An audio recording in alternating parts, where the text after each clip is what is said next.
Tháinig McCalla an saoil ag an céanna le TG4 is the chur TG4 gur bhnímar an cólachtá. So tá muid fitte fute le stair agus le chuna é táchtaí TG4. So de ré mar tá si siúd a fás tá muid na chumá céanna. Creatum se gur porc sprí é antanga gur bailach é le goisteach a scéal agus intin ar bailach began in difriúil ó na meán. Talan nua a ahint. Ní fiú scéalta insint man ó talan maithagad le níd insint. Tá sé híoch a bheith an fostíocht wa leanú nach chaid an ard a chur fáil instant ceantar ghilteachta agus in aíirfach sé híoch a bheith ná chuirle sin. It does feel like there's kind of a cultural movement happening here in Connemara.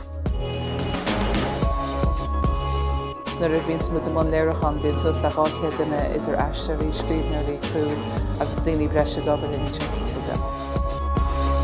Blúnam ná daoine tras fás a níos agus go ben rud is ná dúrthas a saoil dó ná bheith gaiisteach le trachtracht agus léiriúcháin a bheochracht is go.